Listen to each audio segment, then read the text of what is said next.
क्या कह रहे हैं क्या नहीं कह रहे हैं मैं उनके बारे में ज्यादा नहीं पढ़ना चाहता, है ना। ये तो ओखला की जनता बताएगी। वैसे साहब तो खुद चल कर आए थे अलीबाग के कॉर्पोरेशन के इलेक्शन में।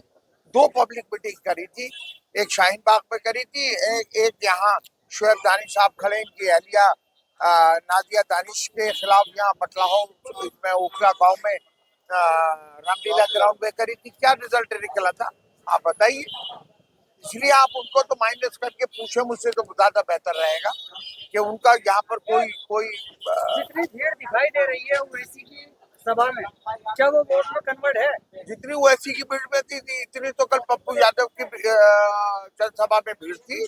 आप लोगों ने अगर कवरेज किया हो देखा हो, 19-20 हो सकती है। जितनी वो नेशनल लीडर है पप्पू यादव तो कोई इतना बड़ा लीडर भी नहीं है, ठीक है, बिहार के एक बहुत बड़े लीडर है, लेकिन उससे इतनी जनता तो कल वहाँ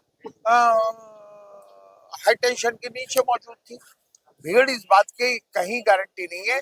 जब अरीबा के खिलाफ वो आए थे उस टाइम पे भी इतनी भीड़ थी।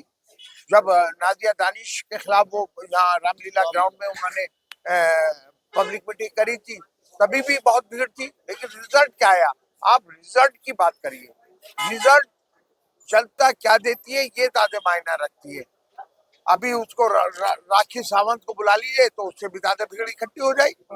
कौन सी इतनी बड़ी बात है भीड़ इकट्ठा होना। बहुत से फिल्म स्टार आते हैं, बहुत से सिंगर आते हैं, बहुत से क्रिकेटर आते हैं, लाखों में भी भीड़ इकट्ठी हो सकती है। तो इसका मतलब ये नहीं है कि वो वोट में कन्वर्ट हो जाएगी। जो यहाँ के लोकल इश्यूज है वोट उसमें वोटिंग करेगा। यहाँ का रेजिडेंट जो है, यहाँ की सीवेज सिस्टम बिगड़ा हुआ है, पीने का पानी नहीं है, सड़कें टूटी फूटी पड़ी हुई है, यहाँ बिजली के मीटर लगवाने के लिए लाखों की रिश्वत देनी पड़ती है, ट्रैफिक का निजाम धर्म भरम है। लोग इस पे वोटिंग करेंगे और ये कोई बाहर का आदमी आके बताए वो बेवकूफ है। खुद जनता के घरों के आगे पानी खड़ा हुआ है, ओवैसी साहब हैदराबाद से आके बताए। शक्ति का पूरा मानसूदा खान जी, शक्ति का पूरा मानसूदा खान शक्ति कपूर बता रहे हैं अमानतुल्लाह खान को। वो क्या बता रहे क्या नहीं बता रहे मैं उसमें नहीं लड़ना चाहता। अच्छा, वो ये कह रहे हैं कि मतलब टक्कर जो है उनकी बीजेपी से, आम आदमी और कांग्रेस तो कहीं है, कांग्रेस कहीं नहीं है। वो क्या कह रहे हैं क्या नहीं कह रहे हैं मैं उस पर जाना ही नहीं चाहता। ये जनता फैसला करेगी, वैसी नहीं करेंगे यहाँ की जनता का कांग्रेस की लड़ाई किससे है? आप तो हमने कहा, आपने अरीबा के इंटरव्यू सुने हुए, हम किसी की अपनी टक्कर मान ही नहीं रहे ना। अल्लाह ने हमें अपॉर्चुनिटी दी है एक, और हम इसे एक अपॉर्चुनिटी मान रहे हैं जनता की खिदमत करने के लिए। हम किसी से टक्कर मान ही नहीं रहे, है ना। रहा बीजेपी की बात, मैं बार बार ये बात कहता हूँ कि अमानतुल्लाह के पास कुछ भी नहीं बचा है कहने के लिए। 10 साल से एमएलए है, 550 करोड़ रुपया उसके पास बजट था, और उसके बावजूद वो मुद्दों पर बात नहीं कर रहा जनता से। वो ये नहीं कह रहा कि मैंने आपको पीने का पानी दिया, मैंने आपका सीवेज सिस्टम सुधारा, वो ये नहीं कह रहा मैंने सड़कें सुधारी। अमानतुल्लाह सिर्फ एक बात कह रहा, बीजेपी आ जाएगी नहीं तो मुझे वोट दे दो। कह रहे हैं कि कुर्बानियां हमने दी है मुसलमानों के लिए, ओखला के लिए। कितने कितने टाइम जेल में रहा है, कितना आपको पता है अमानतुल्लाह? अरे आप बात तो सुनिए, अमानतुल्लाह 3665 दिन एमएलए रहा, जिसमें सिर्फ 72 दिन वो जेल में रहा। आप कैलकुलेशन लगाइए ना। आप तो हवाई फायर करते हैं, हम बिल्कुल टारगेट पे करते हैं। वो 10 साल में 3665 दिन एमएलए रहा, 72 दिन जेल में रहा। क्या मतलब हुआ? वो पौने 10 साल एमएलए रहा, 2.5 महीने जेल में रहा। उससे पौने 10 साल का तो हिसाब किताब देते भाई। अभी जो सभा हुई थी उसमें यही कहा कि इन 5 सालों में 2 साल तो कोरोना में निकल गए, 2 साल उन्हें ईडी और सीबीआई ने परेशान किया। क्यों करा? बाकी के वो टाइम बता देता ना। सड़कें बनवा दी, सीवर बनवा दिए, सब काम करा वो दिए। क्या पानी का रह गया, वो 6 महीने में लाएंगे। हाँ, मैं इन बातों में ज्यादा वो क्या कह रहा है वो ऐसी क्या कह रहे हैं, मैं तो सीधे सीधे पूछ रहा हूँ कि जनता पौने 10 साल, चले 2.5 साल छोड़ दीजिए, वो 2.5 महीने छोड़ दीजिए, 72 दिन वो जेल में रहा। बाकी का जो भागा क्यों था, वो तू भागा था नहीं भागे, मना कर रहे हैं हम तो, कहीं नहीं भागे। तो फिर कहाँ वो जेलों में कहाँ रहा, बाहर कौन सी जेलों में रहा, यूपी या और कहीं और जेलों में भी रहा। 72 दिन 2.5 महीने रहा ना टोटल मिला के। सर कह तो रहे हैं कि पौने 6 महीने और दे दीजिए, फिर काम करके पूरा दिखा दूंगा जो भी बचे। भैया 20 साल पीछे। अब मैं क्या बात बताऊं आपको, जो 10 साल में कुछ नहीं कर पाया वो 6 महीने में क्या करेगा, आप बता दिए। आप ही लोग खड़े हुए थे इस स्कूल के, यही स्कूल है ना, देखा दीजिए इसके गेट पे अमानतुल्ला 6-7 साल पहले अपने बीवी बच्चों को लिए खड़ा था कि मेरे पास फीस जमा करने के लिए पैसे नहीं है और मैं सरकारी स्कूल में बच्चों का एडमिशन करवाने आया हूँ। झूठों का मुंह काला होना चाहिए। सर उनके तो बच्चों को भी स्कूल से निकाल दिया गया है।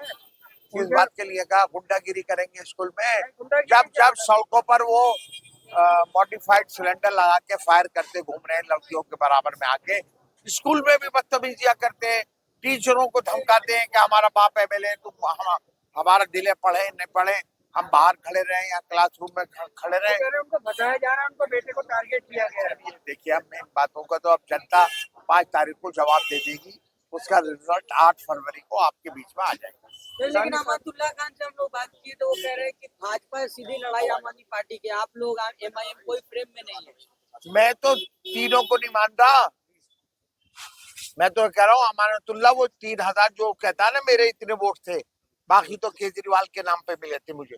जब लोग काम पे जाते थे काम के लिए, उसका कोई नाराजगी होती थी तो 3,000 कुछ बताते थे जो उसे पहले इलेक्शन में मिले थे। बोले बाकी तो तुमने केजरीवाल को दिया, उसी के पास काम को चले जाओ, तो वो वहीं रह जाएगा 3-1 हजार के आसपास ही मुझे लगता है वो रह जाएगा, है ना। जो उसका असली वोट है वो उसी पे रह जाएगा। इसलिए मैं सीधी बात करता हूँ कि जनता ये माहौल बन चुका है और उनके पास कोई जवाब नहीं है। जनता 10 साल का हिसाब किताब उससे पूछ रही है, उसे देना होगा। आप कितने वोट ला रहे हैं सर? हमने कह दिया कि इंशाल्लाह इंशाल्लाह अरीबा यहाँ की नुमाइंदगी करने जा रही है। मैं घमंड तकब्बुर की बात नहीं करता, लोगों का ये रुझान है और सबसे बड़ा रुझान कांग्रेस पार्टी की तरफ है। मैं उसका क्रेडिट बाद में लूंगा, मैं पहले बात कहता हूँ कि हाँ, राहुल गांधी वाहिद ऐसे एक नेशनल लीडर है जो मुसलमानों की लड़ाई सड़कों पर खुलेआम और पार्लियामेंट। राहुल गांधी आएंगे उपला में? परसों राहुल गांधी आ रहे हैं शाम को, कल हम अनाउंसमेंट शुरू कर देंगे सुबह से, टाइमिंग जगह सब बता देंगे। उसके बाद प्रियंका जी का भी रोड शो है पूरे एरिया में, है ना, वहां से भी प्रोग्राम हमसे कोऑर्डिनेट कर रहे हैं। इंशाल्लाह वो भी 1 आध दिन में फाइनल हो जाएगा। 31 तारीख को इमरान प्रतापगढ़ी आ रहे हैं, उसके बाद कन्हैया आ रहे हैं, उसके बाद इमरान मसूद आ रहे हैं। ये मैं आपको, आप इस पे बात करिए कि कांग्रेस पार्टी ने 3 कैटेगरी बनाई थी, एक सी कैटेगरी में डाली थी कुछ सीटें, कुछ बी में डाली थी, कुछ ए में डाली थी। ओखला को उन्होंने एक कैटेगरी में डाला था और आज ओखला को कांग्रेस पार्टी ने A+ कैटेगरी में डाल दिया है। A+ का मतलब यह है कि आप सीधे सीधे जीत रहे हैं, इसलिए कांग्रेस पार्टी इस सीट को प्रायोरिटी पर हर वो काम जिसे हमें जरूरत है पार्टी की, वो हमें मुहैया कराएगी पार्टी। इसे ऑल इंडिया कांग्रेस कमेटी ने A+ में, ये वाहिद सीट ऐसी है दिल्ली की जिसे कांग्रेस पार्टी ने A+ मान लिया है। आसिफ साहब ये बताइएगा, आपने भी सभी नेताओं के नाम गिना दिए, दिल्ली से लेकर यूपी तक बड़े बड़े नेता आ रहे हैं ओखला में, ऐसे ही असदुद्दीन ओवैसी आई, ऐसे ही अमानतुल्लाह खान के साथ भी काफी बड़े नेता आ रहे हैं। ओखला की सीट पे ऐसा क्या है जो सभी लोग इतने दिग्गज नेताओं को बुला रहे हैं?